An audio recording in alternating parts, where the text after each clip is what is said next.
அந்த காலத்தில் எல்லாருமே சின்ன சின்ன விஷயங்களுக்கு விட்டு கொடுத்து வாழ்ந்தோமா. இப்போ யாரும் விட்டு கொடுக்குற மனநிலைமை இல்லை. ஒன்று எனக்கு பிடிச்சிருக்குன்னு உனக்கு கல்யாணம் பண்ணிக்க ஆசைப்பட்றேன். ஆனால் என் கூட நீ வந்துட்டேன்னா உனக்கு ஒரு 3 வேளையும் சோறு இருக்காது, ரொம்ப கஷ்டப்படணும். 21 வயசுல தான் பார்த்தா 6ஆம் மாதத்துல கல்யாணம் மேரேஜ் பண்ணிட்டேன். எனக்கு 21 வயசு அந்த மேரேஜ் அதுவே என்னால் ஒன்றும் ப்ராசஸ் பண்ண முடியல, ஜீரணிக்க முடியல. சொந்த வீடு இருக்கணும், ஆனால் அந்த வீடு லோனில் இருக்கக்கூடாது, பையன் இவ்வளோ சம்பாதிக்கணும். இந்த கண்டிஷன்ஸ் போடுற வாழ்க்கையில் என்ன ஒரு ட்ராபேக் இருக்குன்னு நினைக்கிறீங்க சார்? 2 பேரும் சேர்ந்து ஜெயிக்கிறதுக்கு இருந்த மனநிலை இப்போ போய் இப்போ எல்லாருமே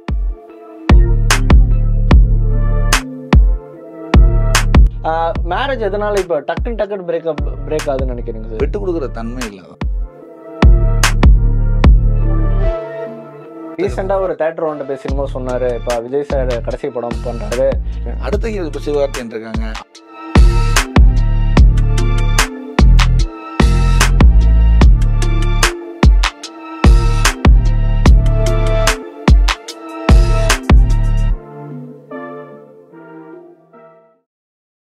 தமிழ் மூவிகள் மீடியா நேயர்களுக்கு வணக்கம். ஸோ இன்னைக்கு நம்ம கூட இருக்கிற டைரக்டர் யாருன்னு பார்த்தீங்கன்னா, உணர்வுகள் பற்றின படமாகவும் எடுப்பார், அதே மாதிரி இந்த சொசைட்டிக்கு தேவையான கருத்துள்ள படமாகவும் எடுப்பார். ஸோ இயக்குனர் ராகவன் சார் தான் நம்ம கூட இருக்காரு. சார் வணக்கம் சார். வணக்கம். எப்படி சார் இருக்கீங்க? நல்லா இருக்கு. நீங்கள் எப்படி இருக்கீங்க? நல்லா இருக்கேன் சார். அதே நான் சொன்ன மாதிரி தான், உணர்வுகளுக்கு முக்கியமான படம்னா மஞ்சப்பை, சொசைட்டிக்கு முக்கியமான படம்னா கடம்பன், காடுகள் எவ்வளோ முக்கியத்துவம், அந்த மாதிரி படமாகவும் எடுக்கிறீங்க.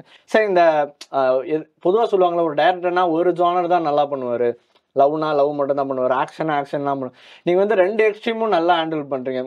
ஒரு தாத்தா பேரனுக்கு உண்டான உறவும் பண்ணுறீங்க, சொசைட்டிக்கு உண்டான அது எப்படி நீங்கள் அது எல்லாருக்கும் வராது இல்லையா, அந்த பேலன்ஸ் வராது. அந்த பேலன்ஸ் எப்படி சார் ஹேண்டில் பண்ணுறீங்க? எப்படி ஆக்சுவலி நான் என்னுடைய நோக்கம் ஒவ்வொரு படமும் ஒவ்வொரு எக்ஸ்ட்ரீம் இருக்கணும் அப்படின்னு தான். இப்போ முதல் படம் என்னுடைய முதல் படம் மஞ்சப்பை, அது ஃபேமிலி ட்ராமா. ஸோ அடுத்த படம் அதே மாதிரி தான், நம்மகிட்ட கதை கேட்பாங்க, மஞ்சப்பை மாதிரி சொல்லுங்கன்ட்டு. அப்போ இல்லை அந்த மாதிரி வேணால் இன்னொரு அதனுடைய எக்ஸ்ட்ரீம் விஷுவல் ட்ரீட்டாக ஒரு படம் பண்ணணும் அப்படின்ட்டு ஐடியா பண்ணி அடுத்து விஷுவல் ட்ரீட்டாக பண்ணும்போது காடு இல்லைன்னா கடல் அந்த மாதிரி தான் போவோம். அப்போ காடை வச்சு படம் பண்ணலான்னும் போது அப்போது எனக்கு ஒரு உண்மை சம்பவம் ஒன்று கிடச்சிது. அதை வச்சு பண்ண படம் தான் கடம்பன் ஆக்ஷன் அட்வென்ச்சர். அப்புறம் அது முடிச்சிட்டோம். அதுக்கப்புறம் என்ன பண்ணோம்னா அப்புறம் கிட்ஸ் ஃபேண்டசி மைடியர் போதும், ஒரு குழந்தைகளுக்கான ஒரு படம். இப்போ அடுத்து பண்ணியிருக்கிறது சர்வைவல் த்ரில்லர். ஓகே. ஸோ ஒவ்வொரு படமும் ஒவ்வொரு ஜானரில் இருக்கணுன்றது தான், வேற ஒன்றும் இல்லை சார். இருந்தாலும் அது எல்லாருக்கும் வராதில்ல. நான் என்னோட ஃப்ரெண்டு சில பேர் அசிஸ்டன்ட் டைரக்டராகவே இருக்காங்க. அவங்க என்ன சொல்லுவாங்கன்னா, இல்லை மச்சான் எனக்கு இந்த ஜானர் வராது, நான் இதெல்லாம் நான் இதிலேயே பிடிச்சி போய்க்கிறேன் அந்த மாதிரி சொல்லுவாங்க. பட் அதான நீங்கள் எப்படி சார் அதை நம்புறீங்க, இல்லை அது நல்லா வரும் அப்படின்னு? இல்லை, எனக்கு ரொம்ப பிடிக்கும் சார். ரொம்ப சில டேரக்டர்ஸ் ரொம்ப பிடிக்கும் சொல்லுவாங்களே, இப்போ சங்கர் சார் பிடிக்கும், எல்லாருமே பிடிக்கும். அதே மாதிரி எனக்கு மணிவண்ணன் சாரையும் மணிரத்னம் சாரையும் ரொம்ப பிடிக்கும். ஏன்னா நீங்கள் மணிவண்ணன் சாருடைய எல்லா படம் பாருங்கன்னா ஒரு ஜோனலில் இருக்காது. திடீர்னு 100வது நாள்னு ஒரு படம் சர்வைவல் த்ரில்லர் பண்ணுவார், திடீர்னு அமைதி படம்னு பொலிட்டிஷியன் படம் பண்ணுவார், திடீர்னு ஒரு லவ் படம் பண்ணுவார். இதே மணி சார் அப்படி தான் இருக்கும்.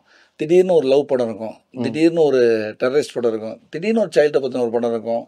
ஸோ அந்த மாதிரி எல்லா ஜோனலையும் படம் பண்ணணும்னு ஆசை, அவ்வளோதான், வேற ஒன்றும் இல்லை. அந்த மாதிரி தான் இருக்குது சார். இப்போ மஞ்சப்பை படம் மாதிரி நீங்கள் ஸ்டேட் அவார்டு வாங்கிறீங்க அந்த படத்துக்காக, தமிழ்நாடு மாநிலம் வருது சார். அவார்டு அனௌன்ஸ் பண்ணப்போ எப்படி சார்? ஏன்னா ஒரு சின்ன சினிமாக்கனோட ஊர்லேருந்து வந்திருப்போம், அவார்டு அனௌன்ஸ் பண்ண சந்தோஷமாக இருந்தது, ஹாப்பின்னா தான். அந்த படத்துக்கு கிடைச்ச ஒரு மிகப்பெரிய ஒரு அங்கீகாரம், இது ரொம்ப சந்தோஷமாக இருந்துச்சு. Okay sir. எல்லா ஜானரும் பண்ணீங்க, ஃபுல் லவ்ல ஏதாவது ஒரு ஜானர் பண்ணணும் அந்த மாதிரி? அடுத்து பண்ணுவோம், out and out love story பண்ணுவோம், கண்டிப்பாக பண்ணுவோம். அந்த ஐடியா இருக்கு சார். லவ் பற்றின உங்களோட ஒப்பீனியன் சார்? பொதுவாக காதல்லாம் எப்படி? காதல் தான் ஒரு மனிதனை இயங்க வைக்கும்னு சொல்லுவேன். ஆக்சுவலி நான் லவ் மேரேஜ் தான். நீங்கள் லவ் மேரேஜ் தான். நான் காலேஜ் முடிச்சு அப்படியே நான் சினிமாவுக்கு வரக்கு முன்னாடியே லவ் பண்ணி கல்யாணம் பண்ணிட்டு தான் சினிமாக்கே வந்தேன். ஓகே. என்னுடைய மனைவி தான் ஃபுல் சப்போர்ட்டு. அதுக்கப்புறம் என்னோட தம்பிங்க 2 பேர் இருக்காங்க, அவங்க 2 பேர் சப்போர்ட்டு. ஸோ தம்பி என் மேலே வச்சுருக்கிறதும் காதல் தானே, என் மனைவி என் மேலே வச்சுருக்கிறதும் காதல்னா என் தம்பிகள். ஸோ அவங்களோட சப்போர்ட் தான் இன்ன வரைக்கும் நான் ஓடிட்டு இருக்கிறது. காதல்ன்றதே ஒரு பூஸ்ட்டு தான் சார். இன்னைக்கு இருக்கிற லவ் எப்படி சார் பார்க்குறீங்க? கரண்ட் ஜென்ரேஷன் லவ் எப்படி சார் பார்க்குறீங்க? இல்லை, இன்னைக்கு லவ் நேற்று லவ் முந்தானத்து லவ் இல்லை, அது யார் பண்ணுறான்றது தான். ஹானஸ்ட்டாக பண்ணுறோமா இல்லையா, ஹானஸ்ட்டாக ஒருத்தவங்க மேலே இருக்கோமா இல்லையா. அது அந்த காலத்துலேயும் ஹானஸ்ட்டாக இருந்தவங்க இருக்காங்க, இல்லாமல் இருந்திருக்காங்க. இந்த காலத்துலேயும் ஹானஸ்ட்டாக இருக்கிறவங்க இருக்காங்க, இல்லாமல் இருக்காங்க. ஸோ நம்ம எப்படி ஒருத்தங்க மேலே ஒரு நம்பிக்கை, அவங்க மேலே ஒரு கான்ஃபிடென்ட் வைக்கணும்னா அது எந்தளவு ஹானஸ்ட்டாக இருக்குது, அவ்வளோதான். அந்த மாதிரி தான். இது வந்து வைக்கிற ஆட்களை பொறுத்து தான் இருக்கு, ஒரு காலத்தை பொறுத்து கிடையாது. ஓகே. அதனால சார் இன்னைக்கு இருக்கிற அளவு இந்த பொதுவாகவே இந்த 2K கிட்ஸ் லவ் மேலே ஒரு பெரிய கிரிட்டிசிசம் இருக்கு. என்ன ஒரே டைம்ல 2-3 பேரை லவ் பண்றாங்க, உடனே மூவ் ஆன் ஆகி போயிடுறாங்க. சார் உடனே மூவ் ஆன் ஆகுறது எப்படி சார் பாக்குறீங்க? இல்லை, அதுதான் நான் சொல்றேன். அது வந்து அந்த எப்படி சொல்ற ஒரு ஆளை பொறுத்து நான் சொல்றேன். அது கேரக்டர் பொறுத்து நம்ம யாரையும் ஜட்ஜ் பண்ண முடியாது இல்லையா. இது ஸ்ட்ராங்கானவங்களும் இருக்காங்கல்ல, இதே 2Kலயே வந்து ஸ்ட்ராங்கானவங்களும் இருக்காங்க. நான் நிறைய பார்த்துருக்கேன். ஸ்கூல் லைஃப்ல இருந்து இப்போ ரீசெண்டாக 2015ல இருந்து ஸ்கூல் லைஃப்ல இருந்து லவ் பண்ணிட்டு வந்து ஒரு நல்ல ஜாபுக்கு போய் அச்சீவ் பண்ணி 2 பேரும் மேரேஜ் பண்ணிக்கிட்டதையும் பார்த்துருக்கேன். அது யாரு பண்றாங்கன்னு பொறுத்து தான், யாரு பண்றாங்கன்றத பொறுத்து தான். சார் இந்த காலத்துல பண்ற லவ்ல ஏதாவது தப்புன்னு நீங்க பாக்குறீங்களா? இதெல்லாம் பண்ணாதீங்கப்பா, நான் லவ் பண்ற பீரியட்லாம் இப்படி இல்லையே இல்லையே, ஏன் இப்படி நான் லவ் பண்றது எப்படி?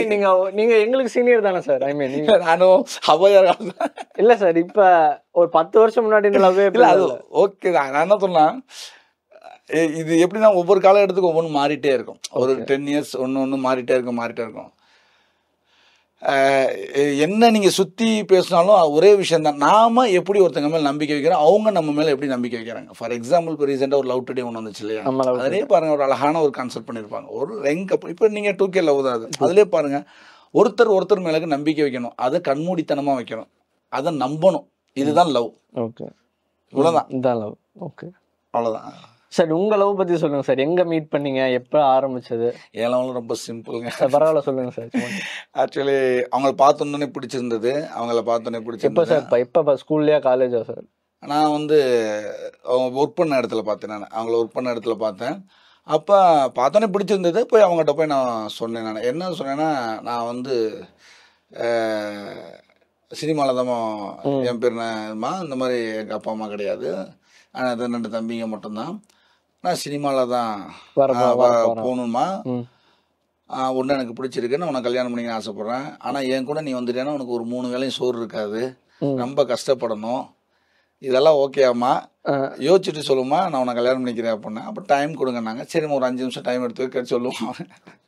அப்புறம் அவங்களுக்கும் பிடிச்சிருந்ததுன்னா சரி அதனால ஓகேன்னு சொல்லிட்டாங்க. நான் வந்து லவ் சொல்லும்போது என்ன மைனஸும் சொல்லி தான் சொன்னேன். நான் ப்ளஸ் சொல்லி சொல்கிறேன். நான் இப்படி இதுதான் என்னோட லைஃப், உனக்கு நீ வந்தால் நல்லா இருக்கும்னு நான் நினைக்கிறேன்னா அவங்க அக்செப்ட் பண்ணிக்கிட்டாங்க. சார் எவ்வளோ நாள் சார் எடுத்துக்கிட்டாங்க? எவ்வளோ உங்களுக்கு ஓகே? ஜஸ்ட் ஒரு 5 மினிட்ஸ் தான். அவங்களுக்கு பிடிச்சிருந்தது அதனால இமீடியட்டாக ஓகே சொல்லுவேன். சரி, உண்மையாக ரொம்ப புத்திசாலித்தனமாக நீங்கள் ஒன்று பண்ணியிருக்கீங்க சார். மைனஸ் எல்லாம் சொல்லிட்டீங்க. இப்போ நம்ம பசங்க பண்ணுற தப்பு என்னன்னா, ஓகோன்னு சொல்லிட்டு பின்னாடி வந்து போக போக கம்மியாயிரும். இது என்ன மாதிரி ஒரு இந்த டெக்னிக் ஃபாலோ பண்ணா ஓகே ஆயிருமா சார்? இது டெக்னிக் இல்ல, அதான் சொன்னேன், ஹானஸ்ட்னு சொல்றேன். ஓகே, இது பேர் தான் ஹானஸ்ட். நான் இப்படித்தான் ஆக போறேன், இவ்வளவு பிரச்சனைகள் இருக்கத்தான் செய்யும், ஆனா நீ வந்தா இது எல்லாமே சரியாகும் நான் நம்புறேன், உனக்கு கல்யாணம் பண்ணிட்டா நான் நல்லா இருப்பேன்னு நினைக்கிறேன் அப்படின்னும் போது அந்த வேர்டு தானே, அந்த ஆனஸ்டா அவங்க என்ன வந்து அவங்களுக்கு பிடிச்சது காரணம். அதனால அது ஒரு 6 மாசத்துலயே 3 மாசத்துலயே நாங்கள் கல்யாணம் பண்ணுறோம். நான் மேரேஜ் பண்ணும்போது எனக்கு 21 வயசு. 21 வயசுல நான் கல்யாணம் பண்ணிட்டேன். 20 சார், இது எனக்கு இதுவே ரொம்ப ஷாக்கிங்காக இருக்குது சார். 21 வயசுல நான் காலேஜ் 3rd இயர் படிச்சுட்டு இருந்தேன்னு நினைக்கிறேன் சார். அப்போ நான் அப்போ பண்ணிட்டு இருந்தேன். நான் அப்படியே மேரேஜ் முடிச்சுட்டு ஒரு 3 மாதம் சென்னை வந்துட்டேன் சினிமாக்காக தான். அதை சொன்ன மாதிரி சினிமாவுக்கு வந்து அப்போ அவங்க ஜாபுக்கு அப்போ வந்து அவங்க டொயோட்டோவில் ஒர்க் பண்ணாங்க. அவங்க இங்கே வந்த உடனே அவங்க டொயோட்டோவில் ஜாயின் பண்ணிட்டாங்க, சேல்ஸ் மேனேஜராக ஜாயின் பண்ணிட்டாங்க. நான் அசிஸ்டண்ட்டாக ட்ரை பண்ணிட்டு இருந்தேன். ஒரு 8 வருஷம் அவங்க ஒர்க் பண்ணிட்டு இருந்தாங்க. 8 வருஷம் ஒர்க் பண்ணிட்டு இருந்தாங்க. அப்புறம் என்னோட தம்பி 2 பேர் இருக்காங்க. ஒன்று வந்து தம்பி, அவர் தான் எடிட்ரு, தேவான்னு சொல்லிட்டு, அவர் தான் வந்து மஞ்சப்பை கடம்பன் படத்துற எடிட்ரு. அப்புறம் கடம்பன் மஞ்சப்பை மைடிட் போத கூட co director and dialogue writer, அவர் என் கூட தான் இருக்கார். அப்புறம் இன்னொரு தம்பி ராகவன், அவர் ஊரில் இருக்கார். ஆக்சுவலி அவர் பேர் தான் வந்து நான் வச்சுருக்கேன். என் பேர் வந்து ராகவன் கிடையாது, என் பேர் நவீன். ஆக்சுவலி வந்து என் தம்பி அவரும் வந்து இங்கே சினிமாக்காக தான் வந்தார். ஓகே, வந்துட்டு ரிட்டர்ன் வந்து எங்களுக்காக அவர் தன்னுடைய ட்ரீமை சாக்ரிஃபைஸ் பண்ணிட்டு ஊருக்கு போயிட்டார். ஓகே. ஸோ ஒரு கட்டத்தில் நானும் என்னுடைய தம்பியும் ஜெயிக்கும் போது, இன்னொரு தம்பி தேவா ஜெயிக்கும் போது, அப்போ நான் நவீனா ஜெயிக்கிறதோட ராகவனா ஜெயிச்சா நல்லாயிருக்கும் அப்படின்றப்போ வந்து அப்போ என்னோட தம்பி பேரை தான் நான் ஸ்க்ரீன் நேமாக மாற்றினேன், என் ராகவன் அப்படின்னு. ஓகே சார், இந்த சாக்ரிஃபைஸ்ன்றது நம்ம வாழ்க்கையில் எவ்வளோ முக்கியம் நினைக்கிறீங்க சார்? இப்போ உங்கள் தம்பி சாக்ரிஃபைஸ் பண்ணியிருக்காரு, இழப்புகள் அது எவ்வளோ, அது எப்படி சார் பார்க்குறீங்க? இழப்புகள் அப்படின்றது சாக்ரிஃபைஸ்ன்னு சொல்ல முடியாது. அதாவது சாக்ரிஃபைஸ் அப்படின்றது என்னென்னா ஒருத்தவங்களுக்கு வந்து விட்டு கொடுத்துருதானே, அது வாழ்க்கை ரொம்ப அழகாக இருக்கும். இப்போ நான் ஒரு சில சமயம் எனக்கு ஒரு இதாக இருக்கும், நான் என் தம்பிக்கு விட்டு கொடுப்பேன். ஒரு கட்டத்தில் தம்பி எனக்காக சில விஷயங்கள் விட்டு கொடுப்பான். என் மிஸ்ஸஸ் எனக்காக விட்டு கொடுப்பான். விட்டு கொடுக்குறது இதுதானே லைஃபு. அது அது போகும். அப்படியே அப்படியே அது போறது. விட்டு கொடுத்து போகும்போது லைஃப் ரொம்ப நல்லா ஓகே இருக்கும். சார். ஸோ இன்ன வரைக்கும் நாங்கள் அண்ணன் தம்பி 3 பேருமே ஜாயின்ட் ஃபேமிலிஸ் தான், ஒன்றா தான் இருக்கோம். எங்களுக்கு இது அடிக்கடி இவர் சொல்லுவாப்புல, Bobby Antony master, dance master okay. Bobby master, டே விபி ஃபேமிலி வானத்தை போல ஃபேமிலின்னு பாரு. ஓ ஓ குடும்பம் அண்ணன் தம்பியா ஜாலியா அது இருக்கும்ன்றது. கிண்டல் பண்ணுவாரு, டே விபி ஃபேமிலி அப்படின்பாரு.